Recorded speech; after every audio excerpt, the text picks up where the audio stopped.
with you today. We are joined with the founder of Pranic Healing in Bucks County. I'm so excited to hear about this modality, so excited to get information on this program and bring it to all of you guys that are watching with us today.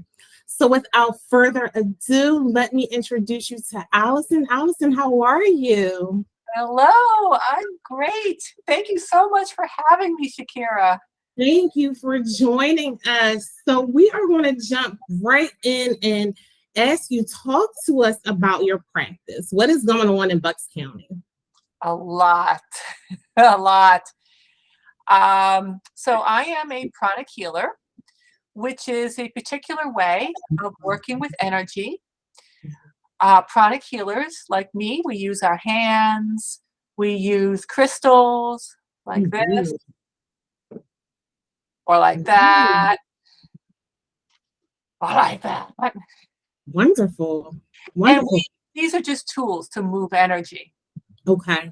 So is this, Alison, is this different from Reiki healing? Yes. Okay. Yes, it is. And I get that question a lot. It's a great question. A lot of people are familiar with Reiki, and it's a great question.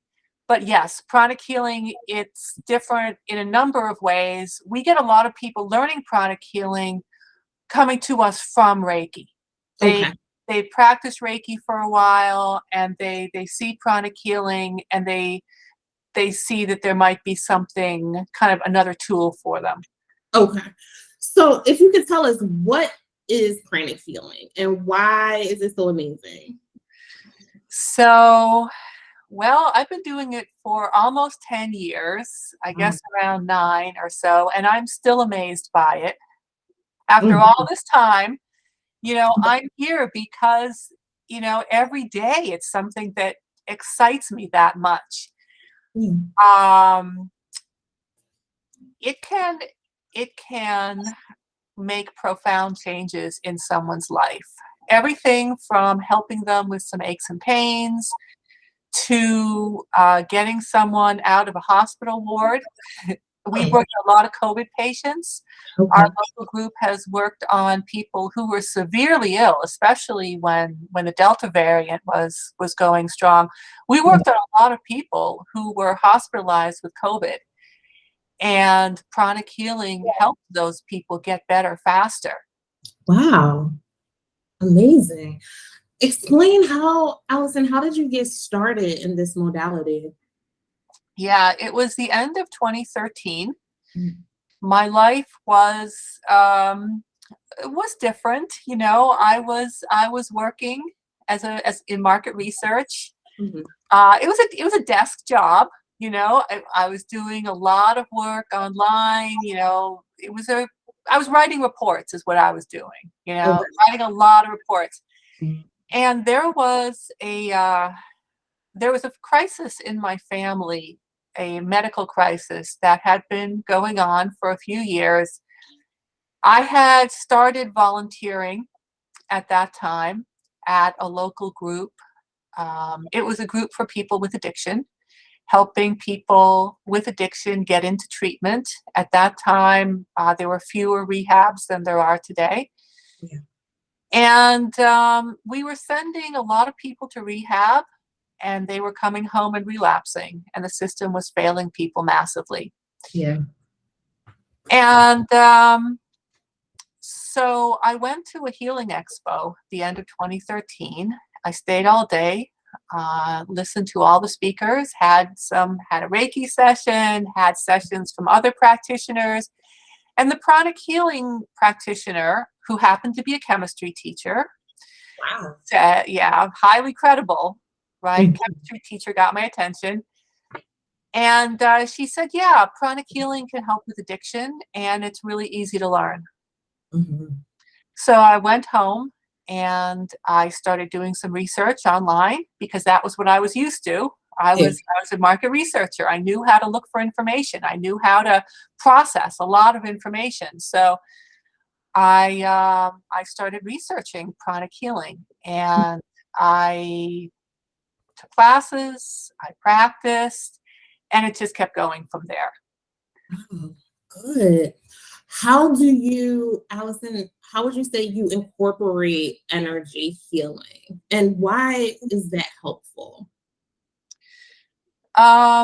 People tend to contact us meaning my group, Pranic Mhm. Healing Bucks County, and pranic healers in general, when they have a problem that just isn't going away.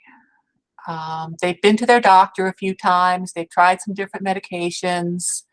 Maybe they have been in counseling for a few years, they're still really unhappy, they're struggling with trauma, with troublesome memories, with guilt, with grief. Maybe there's been a diagnosis of a mental health, mental illness. Yeah. But it's generally a problem that they still have. So now they're willing to consider some other forms of treatment, some other forms of care. People usually don't start with pranic healing Mhm. Okay.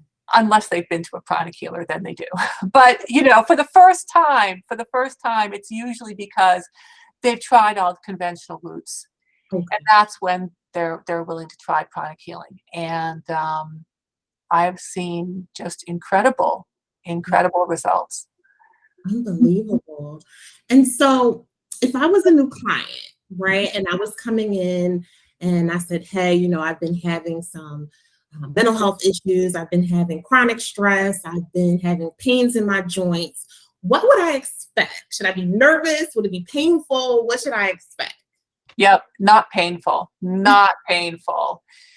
We don't touch the body. Mhm. We work in the energy field. Mhm. So a pranic healer is never going to touch the skin. Mhm. We do not use needles like acupuncturists, Yes. although that's not painful either, really. Mhm. But there's no physical contact with the body.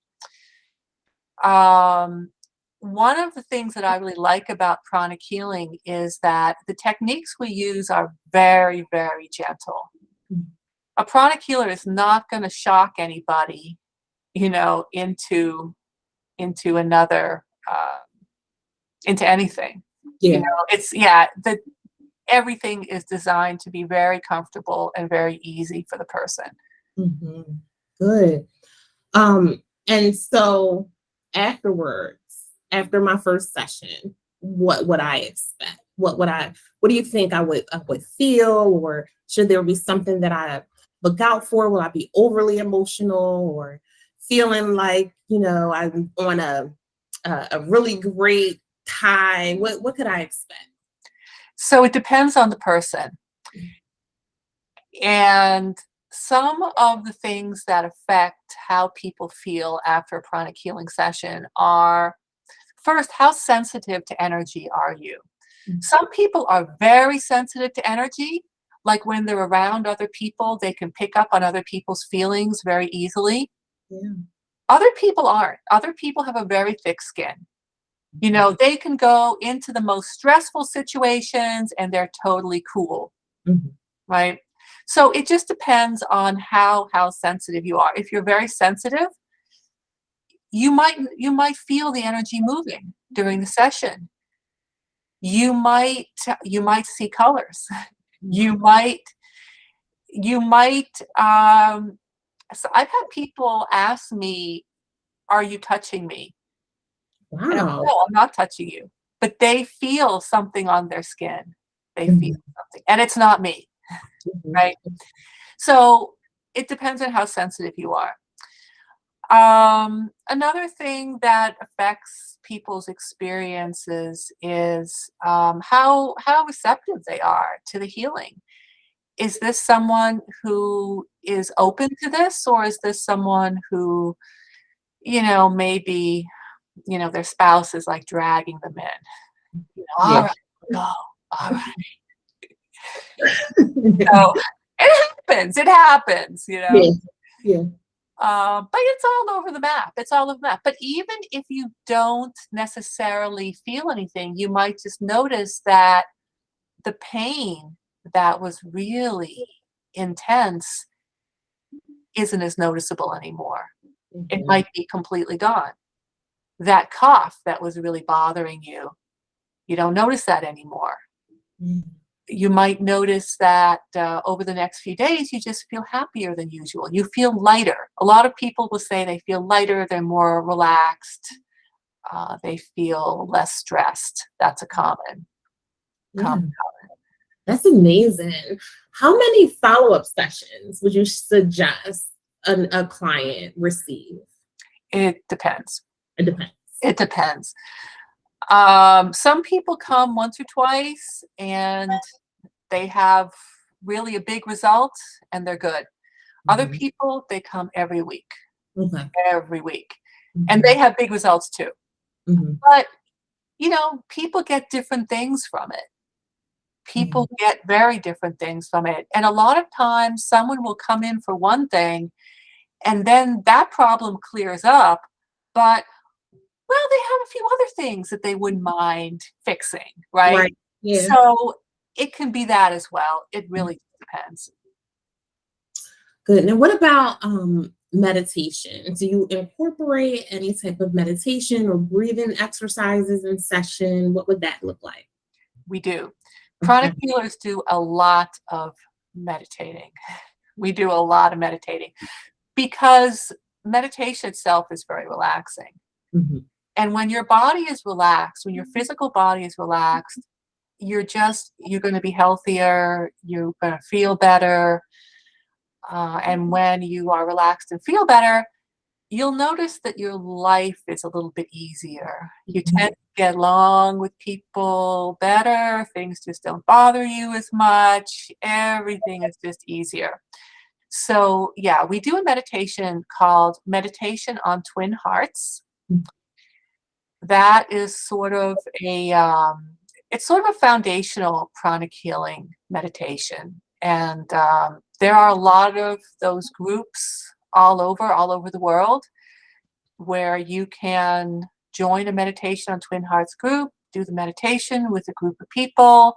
In many cases, there is no cost. You know, you could just join, enjoy the meditation. And that's a great introduction. Wonderful. Good. I was not in agreement because I'm always screaming about the benefits of meditation. And everyone is, not everyone, but a lot of people fight me on it and say, oh, I don't do it correctly. Oh, my brain keeps racing. You gave like a really clear and concise explanation of how beneficial just being able to sit with your thoughts and breathe through it can be, how you just feel so much more relaxed and so much more stress-free. So thank you for that. So you mentioned in the beginning about the crystals that you use. Talk to us more about crystal healing. Why is that incorporated? What the crystals facilitate? Jump in on that one. Yep.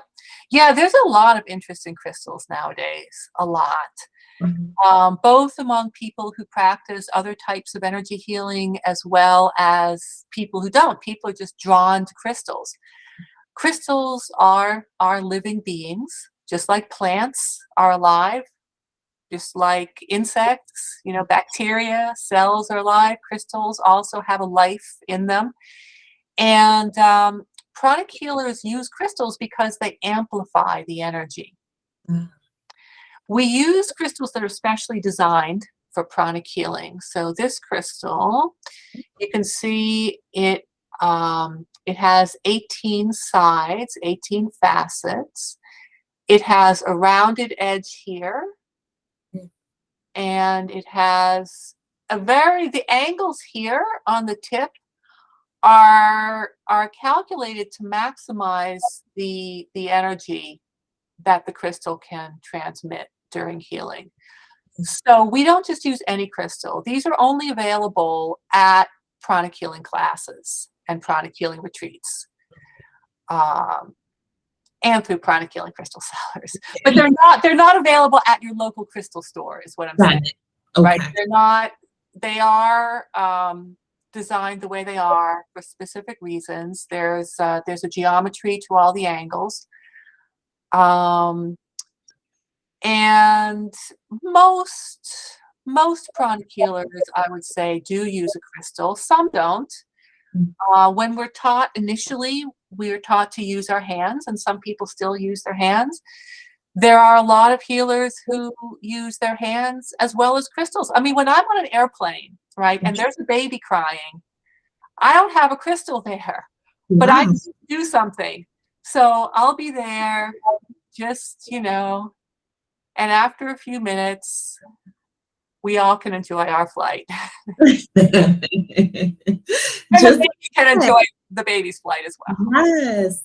Wow. And so after you use the crystal, do you have to purify it or do anything to it before using it? What does that process look like? Oh yeah, there's a whole process around that, and that's taught. There's a separate class within the Pranic Healing set of classes on crystal healing, and all of that is taught. When you first get a crystal, how do you clean it? How do you prepare it for use? When you start using it, how do you keep it clean?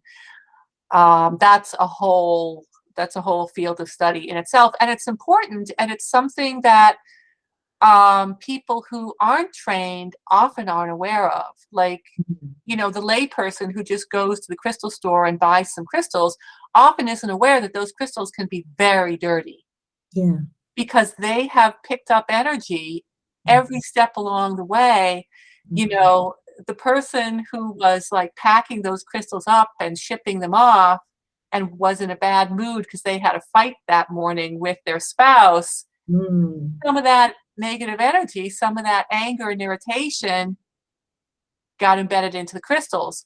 So there is a process to clean the crystals once you bring them home, to keep them clean, how best to use them, and so on. And all of that is taught. That's amazing, right? That is so exciting to even hear about how these crystals can hold on to energy and be transmitted from place to place, right? And that there's a process in using them in healing, and there's a process in using them in just handling. So really, really interesting stuff. So how, Alison, would you explain an emotionally balanced life? How would you explain Oh, that's a good question. that? Good question. So it's an interesting question. I think that's different for different people, honestly, because we all have different emotional makeups. Some people, they have higher highs and lower lows. Some people, they have more of like an artistic temperament, for example. They're just more sensitive to what goes on around them. And sensitivity is a wonderful thing. Yeah. That's an amazing thing. Mm-hmm. But I think the test of emotional balance is the person satisfied with their emotional life? Yeah. Are they happy with how life is for them? And if they are, great. But if they're getting kind of tired of the lows, if they're getting, if they sort of feel like, well, maybe there's something better, then I would say maybe they're not in balance even for them. Yeah. So is it working for them would be the test. Really good definition. Thank you for that. And when you hear holistic therapy, what would that mean to you? Holistic therapy, holistic healing. What is the definition of that? I get that question a lot. Yeah, I think the way I look at it is that therapist, that practitioner looks at the entire person that they're treating. It's not just, here's your prescription, It's not just, referring you to a couple specialists or sending you in for some tests. It may be that, but it would also be looking at other aspects of the person's life. And as you just said, what is that person's emotional life like? When someone comes in with a lot of physical issues, for sure, there's a big emotional component to that as well, because you cannot have a lot of illness without it affecting your emotions. And often there's a mental health component as well. Often there's a financial component. It's going to impact the person's life if they're constantly going to the doctors, if they're missing work. It's going to impact their relationships. So that holistic approach is going to look at the entire person. And often you can find clues for what will help them get better, what will help them recover from what they come to you for in those other parts of their life. For example, if someone's in a really stressful relationship, a relationship that is just not working, has not been working for a long time, there's a lot of discord in the home, that's often going to affect their physical health. Yes, absolutely. So the holistic practitioner is going to look at all of that, and their toolbox is going to be bigger in terms of what they can recommend to address all of those issues.